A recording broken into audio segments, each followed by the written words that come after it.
Ancelotti oficialmente apresentado na seleção brasileira e junto tivemos a sua convocação. Convocação essa que eu acho que vão ter alguns nomezinhos que vão ser um pouco polêmicos, mas pra mim no geral foi muito boa. Pra começar, os goleiros nós tivemos o Alisson, o Bento e o Hugo Souza. Hugo Souza que é o nome da vez. Alisson, pra mim, é o goleiro titular da seleção brasileira. O Bento tá aqui mais para preencher a tabela e o Hugo Souza merecidamente aqui. O Alisson, pra mim, é o meu goleiro titular, mas eu acho que o Hugo Souza merecia ir sim, pelo menos como o terceiro zagueiro. Assim como eu já falei num vídeo meu do canal principal que ainda não foi ao ar. O Hugo, às vezes, ele é frangueiro. Teve um caso num jogo recente aí contra o Flamengo. Não é coisa de antigamente não. No jogo recente contra o Flamengo ele fez merda e resultou no gol pro Flamengo. Acho que foi até um gol do Pedro. Mas mesmo assim, ele é um goleiro milagreiro e o Alisson, quando se fala de seleção brasileira, ele não é milagreiro. Quando precisa dele em cobranças de pênalti, ele não tá lá. Então é isso. Pra mim, os goleiros foram um acerto do Ancelotti. Eu acho que poderia ter colocado Ederson no lugar do Bento. Eu acho que não faria mal. Mas enfim, os goleiros aqui nada a reclamar. Eu acho que só foi muito bem-vinda a convocação do Hugo Souza, que já tava merecendo. Pro futuro esse moleque, porra, se ele continuar demonstrando no futebol que ele tá demonstrando no Corinthians, vai ser muito bom. Nos defensores nós tivemos o Alexandro, o Beraldo, o Marquinhos, o Léo Ortiz e o Danilo. Primeiramente, esse Alexandro e esse outro Alexandro, que são dois Alexandros diferentes. Se eu não me engano, esse outro Alexandro aqui, eu não vou conseguir lembrar, mas eu vou usar o YouTube Music aqui. O Alexandro que foi convocado pra defesa é esse Alexandro aqui do Lille. Eu vou falar a verdade, não conheço nada do futebol dele, mas eu já via gente falando muito bem dele, que ele merecia para a seleção brasileira, e pelo visto ele teve o reconhecimento. Muito disso pelo conhecimento do Ancelotti sobre o futebol europeu. Quanto ao Beraldo, o Beraldo ele teve um começo muito bom no PSG e depois deu uma sumida. Atualmente eu não sei como é que ele tá.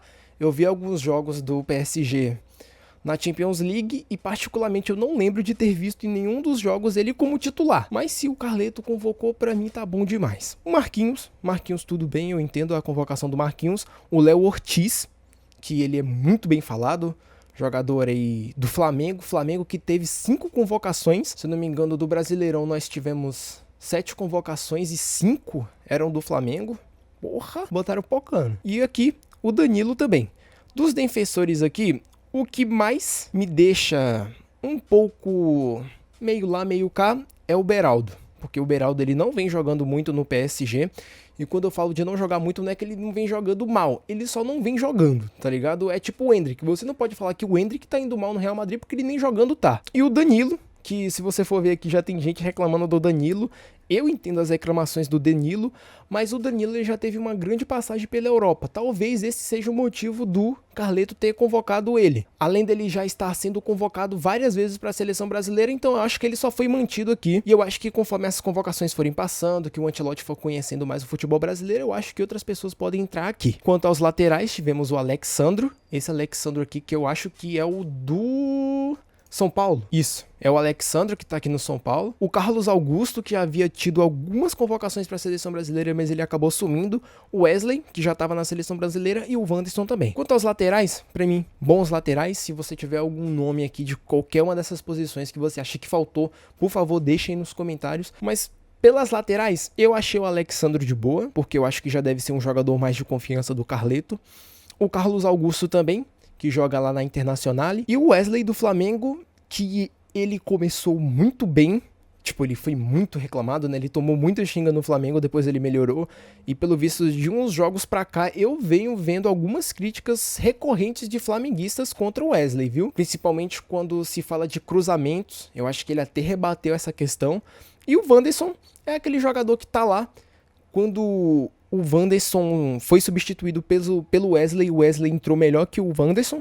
Mas, pra mim, qualquer um dos dois que entrar, eu acho bom. E o Alexandro contra o Carlos Augusto, pra mim, ambos eu aceito. Mas eu prefiro mais o Carlos Augusto, muito disso por conta da sua experiência na Europa. Quanto aos meio-campistas, tivemos a volta do Andreas Pereira, Bruno Guimarães, o Andrei, que tinha muita gente falando que o Andrei estava merecendo passagem, Casemiro, o Ederson e o Gerson. Pra falar a verdade, de meio campista a gente tá muito bem servido. O Andreas Pereira, que é aquele cara de passe muito bom, o Bruno Guimarães, que também é um cara que joga muito no Newcastle, mas na seleção brasileira não conseguiu desempenhar o mesmo futebol, O Andrei, que pra falar a verdade eu não conheço muito bem do futebol dele, ele foi pro Chelsea, depois ele foi emprestado, se não me engano, agora ele foi realmente vendido, ele não vai voltar mais pro Chelsea.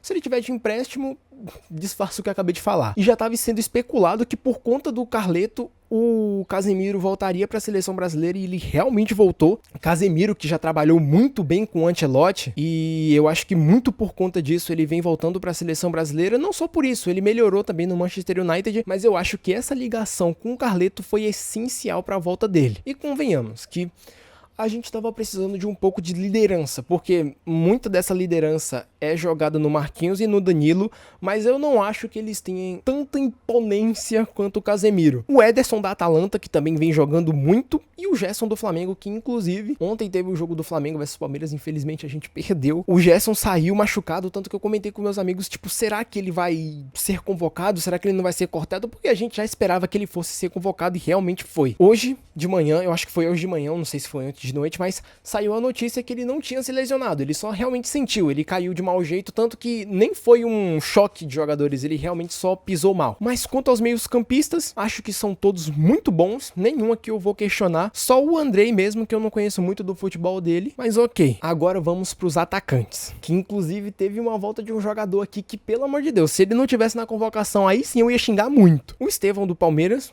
o único jogador do Palmeiras que foi convocado. Olha que o Palmeiras tá jogando muito bem esse ano. Tivemos a volta do GOAT, do Antony, ou melhor dizendo, Antony. Também tivemos aqui a volta do Gabriel Martinelli, que nessa reta final da Champions League com o Arsenal ele fez umas boas partidas. Eu não sei se ele é titular no Arsenal lá na Premier League, mas pelo menos na Champions League ele deu aula. Também tivemos o Matheus Cunha aqui do Wolverhampton, Vinícius Júnior, Rafinha e o Richarlison, que até agora eu não vi muita gente chiando sobre o Richarlison, mas eu achei que a galera ia chiar muito mais sobre o Richarlison. Mas vamos falando aqui de um por um. O Estevão muito bom. Mas se você é palmeirense, você sabe que ele é muito bom, mas ele vem um pouco apagado. Tanto que quando ele foi bater o pênalti, eu tava morrendo de medo, porque, mano, eu achei que ele ia perder o pênalti, ele deu sorte que a bola voltou no pé dele, senão ele realmente teria perdido aquele pênalti. O Antony, desde que chegou no Betis, tá simplesmente voando, e nem é aquela questão de, tipo, é sorte, ele só tá pegando jogos... Realmente, ele não pegou jogos de muita dificuldade na La Liga, mas enfim, ele vem jogando muito bem, e na ausência do Rodrigo, ele merece com certeza a titularidade. Também tivemos aqui o Gabriel Martinelli, que antes da chegada do Ancelotti, ele facilmente poderia ser titular no lugar do Vinícius Júnior, mas assim, né? Agora que o Ancelotti chegou, a gente espera que o Ancelotti faça esse menino jogar bem, porque, meu Deus do céu, se o Vinícius Júnior não jogar bem agora com o Ancelotti, esse cara tá rezado. Tivemos aqui também o Matheus Cunha, que quando ele jogou pela seleção brasileira, ele representou muito bem.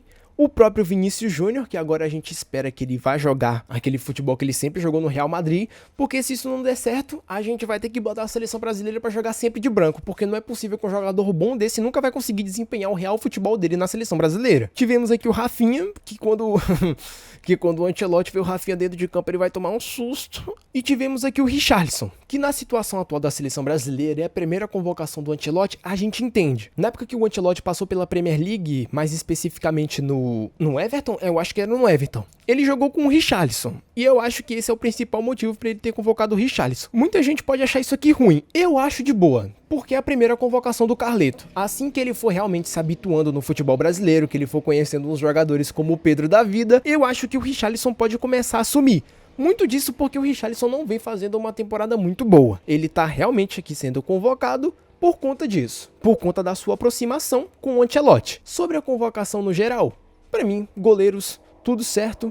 Defensores, pra mim, tudo certo. Com uma ressalva do Beraldo, mas ele é tecnicamente muito bom, então eu deixo passar. Laterais aqui, tudo de boa também. Laterais, pra mim, tudo de boa também. Meio-campistas, tudo de boa. Eu só realmente não sei muito do futebol do Andrei. E de atacantes, tudo certo. Tirando algumas pessoas que tiveram a ficar de fora por conta de lesão. Agora eu queria escalar com vocês aqui a minha seleção perfeita. Eu não vou considerar, tipo, um exemplo aqui em laterais.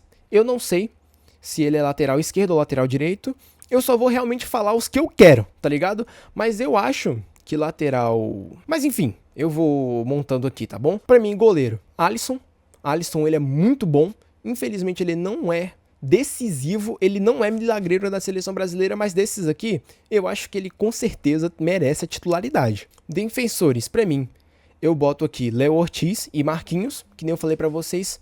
Eu não tô levando em conta essa questão de ser pé esquerdo, pé direito, eu só tô realmente falando dos jogadores que na minha seleção perfeita seria dessa forma. Aí você vai falar, meu Deus, Matheus, Marquinhos, eu não vejo tanto problema assim no Marquinhos, tá bom? Laterais, eu colocaria o Carlos Augusto e o Wesley. Meio-campistas, eu colocaria, vamos fazer um meio de 3, aqui pra mim é realmente muito complicado. Eu colocaria o Casemiro, o Bruno Guimarães pela regularidade na seleção brasileira e o Gerson. E deixaria o Andreas meio que como um reserva de luxo, sabe? De atacantes. Eu colocaria o Vinícius, obviamente, de ponta, o Antony na outra ponta e o Richarlison no meio. Pra mim, essa aqui é a escalação perfeita. Vocês acharam o que da convocação? Deixem aí nos comentários. Na minha opinião, foi uma convocação boa. Eu tô muito ansioso pra ver o trabalho do Ancelotti. Eu já falei com meus amigos que, dependendo do desempenho dele, ele vai se tornar um novo Neymar 2011. Esse cara vai mandar e desmandar no Brasil. Mas enfim, espero que vocês perdoem os erros que eu cometi nesse vídeo. É o meu primeiro vídeo, mas com o tempo as coisas vão se encaixando e as coisas vão melhorando. No mais, é o de sempre. Tchau.